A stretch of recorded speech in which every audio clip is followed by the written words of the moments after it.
Hi, this is Brian. Welcome back to Philosopher's Notes TV. Today, another great book, The Upside of Stress by Kelly McGonigal. The Upside of Stress, subtitle, Why Stress is Good for You and How to Get Good at It. One of my favorite books of 2015, if not the best book I've read so far this year. Really good. I love Kelly McGonigal's scientific rigor, and she's got a great writing style. We also featured her willpower instinct on the science of willpower. And if you saw her TED Talk on stress, I'll put a link to it. Something like 7 million people have watched that at this point. You're familiar with her work. The basic idea here is that how we perceive our stress dictates how we experience that stress biologically. It's amazing. If we think stress is bad for us, it is bad for us. But if we think stress can be enhancing, it can be enhancing. She calls the switch and how you move from an idea that stress, a mindset, that stress is harmful, to a mindset that stress is enhancing. She calls that mindset interventions, to move from one to the other. And her book is packed with these mindset interventions. Really cool research, fascinating applications. I'm excited to explore a handful of my favorites. Philosopher's Note, bunch of big ideas. 5 of them here. First one, challenge response. So when you think of stress, you probably think of fight or flight response, the fight or flight response. Kelly tells us about something called the mismatch theory. Mismatch theory. The idea is that, the fight or flight response was cool tens of thousands, hundreds of thousands, millions of years ago when we needed it, right? We needed to get extra blood into our arms and legs and the adrenaline spikes so we can get away from the saber-toothed tiger or whatever was threatening our lives. We needed that fight or flight response in order to survive. But today in the 21st century, that fight or flight response is not matched properly. There's a mismatch, right? And something is wrong with us if we experience a similar response in our modern lives. It's toxic, it's harmful. It's called the mismatch theory. And the reality is it's a lot more nuanced than that. And this is what McGonigal walks us through. One of the responses that's different, similar to, but different from the fight or flight response is the challenge response. I'm going to talk about that in a moment. There's also the tend and befriend response. When you feel stressed and threatened, you actually can become nicer, the tend and befriend response. Instead of feeling post-traumatic stress, you can feel post-traumatic growth. There are a lot of different ways to respond to stress. One of them is the challenge response. Basic idea is if you feel threatened by a challenge and you don't feel that you have what it takes to meet the challenge, then you're going to be in more of a fight or flight threat response. But if you think you have what it takes to step up to the challenge and you see it as a challenge and you lean into it and you go for it, you're going to have more of a challenge response. And what's fascinating is you elicit an entirely different, a similar yet distinct biological pattern when you have a challenge response. You remove fear and you have focus. And amazing things happen to your underlying biology, the biology of courage, she describes it as. So know that there's something other than just a fight or flight response that you can elicit when you feel a challenge, the challenge response. Believe you have what it takes, and that will impact you significantly. Here's a really cool way to think about it. Second big idea, I'm excited. She talks about research done by a professor at the Harvard Business School. And the scenario was this. This professor asked hundreds of people, okay, imagine this. Imagine you're about ready to give a big talk to everyone in your company, hundreds of people, CEO, board, right? You've been stressed about it, anxious about it for weeks, and now it's go time to go. Your heart rate is just increasing, your heart's pumping, your palms are sweaty, your mouth is dry, you're feeling it, right? All that energy is coming up. And she asked these people, what do you think you should do? Should you try to relax, right? And say, I am calm? Or should you try to get excited and focus on being excited? 91% of the people she asked said, you should try to get calm. If you don't calm yourself down, you're going to choke, right? And she said, well, I wonder if that's true. I wonder if that's right. And she ran a little research study where she brought people into a lab, split them into 2 groups, told both of them that they're going to need to prepare to give a talk. They're going to give a speech, right? And then she told half of the group to say to themselves, I am calm, to try to get themselves calm when they feel all those nerves going. She told the other half to embrace their anxiety. And rather than to say, I am calm, say, I am excited. And to actually use that energy positively via excitement and to reinterpret their experience of that same exact physiological energy as positive. What happened? Well, the group that said, I am excited, felt more confident, more prepared, and they outperformed the other group on their performance in the speech by a group of people that analyzed the speeches, who said they looked more confident, they were more compelling, more persuasive, better speakers, etc. I am excited. Amazing idea. The next time you feel stress, whether it's giving a speech at work or asking someone out or having a challenging conversation with someone at work or at home, and you feel that energy racing, know that you have a choice. And you can try to dampen it and get rid of it, and maybe have a story in your head that something's wrong with you, that you're feeling those nerves. Or you can say, I'm just excited. I care about this.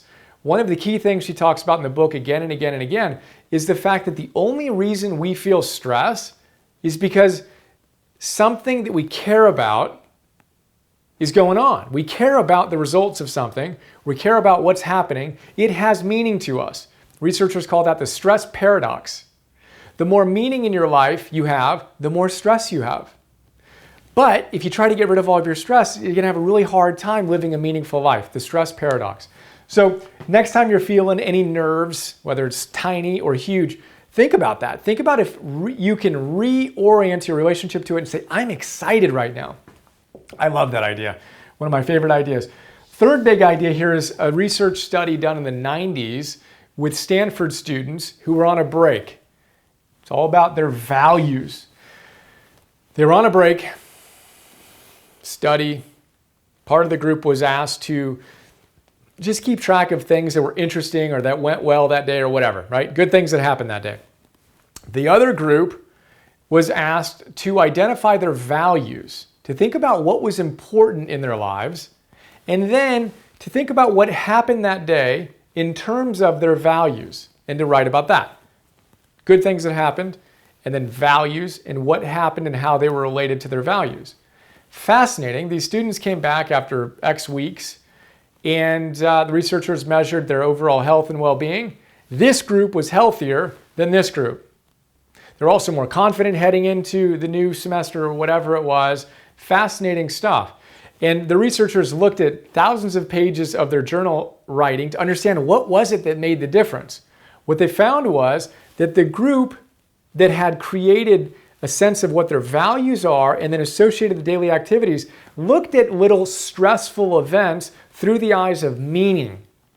They weren't little annoying things. They were things that were consistent with and part of them creating more value and more meaning in their lives.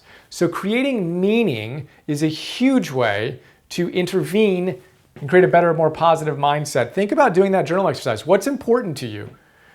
What matters to you? Literally, like pause, think about that. What matters to you? What do you value in your life?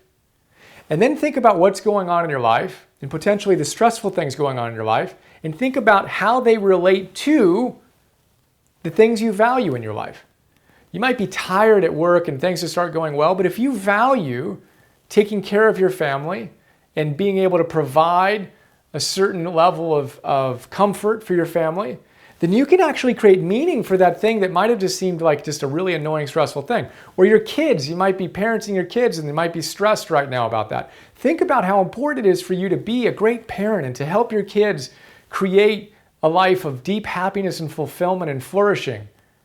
If that's a deeply held value, then you can reinterpret the little annoyances that happen in the context of your meaning. It's a really powerful concept that the research has shown unequivocally can help you see the upside of stress. Fourth big idea is related. It's called the bigger than self goals exercise. Bigger than self goals.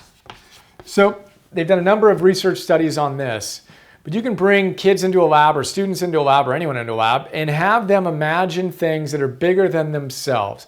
What difference do you want to make in the world? How do you want to show up? What impact do you want to make for others? And what you'll see is increased motivation, increased performance, increased persistence, etc. And too often, we're just myopically focused on competing with other people and getting ahead and outperforming in this way and that way and this way and that way. But it's all about us. When we can step up and see a bigger picture, this is part of the tend and befriend response vis-a-vis the fight or flight, then our challenges have a totally different meaning. We're committed to something bigger than ourselves. We have that intrinsic motivation that leads to deeper levels of motivation and fulfillment. It's a big idea. Think about what matters to you, what differences you want to make in the world, and then translate what you're doing and the stress you experience in that context. Which leads us to the fifth big idea, your personal Everest. McGonigal talks about the fact that when she was a PhD student, she was struggling and wasn't sure if she had what it took to make it through her program. And then she was working late one night and someone was walking through or working in the office complex, might have been the custodian, I can't recall exactly. But he kind of poked his head into her office and said, just another cold, dark night on Everest. Just another cold, dark night on Everest. And that struck McGonigal powerfully, where she realized, wow, that's exactly what's happening. I've chosen to climb Everest.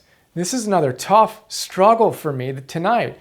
And she said, imagine a climber, a mountain climber going up Everest. They're not going to complain about the fact that it's snowing again and it's really cold. God, I can't believe it. They don't complain about that. They've created a challenge in their life, a context in their life in which that stress is to be expected. You don't complain about that. You see that it's a condition of the game. If you want to climb Mount Everest, well, guess what? You're going to go through some really challenging times, but you're committed to something bigger than yourself. You have a deeper sense of meaning and context, and you can alchemize that stress positively. It's just part of the deal. And she said, we need to view our lives that way, whether it's self-selected Everests, right? Or we might just find ourselves in circumstances that feel overwhelming. We wouldn't have chosen to have them, but here we are. It's our Everest. And we're just experiencing another dark, cold night on the side of Everest. So think about your big challenges in that context. We all have our own personal Everest. Let's make it meaningful. Commit to something bigger than ourselves. Again, identify your values. What's important to you and translate the stressful things you're going through within that context. It will change your experience. Remember, I'm excited. The physiological response of our heart rate increasing and all the adrenaline going through our bodies, if viewed properly, we can have a challenge response which enhances our performance, and that is exciting. So there you go. Awesome book. Barely scratched the surface of it. If you're feeling it, I highly recommend it. At the very least, watch the TED Talk. I'll have a link to that below again, and hope you enjoyed. Look forward to sharing more with you soon. Have another awesome day. See you.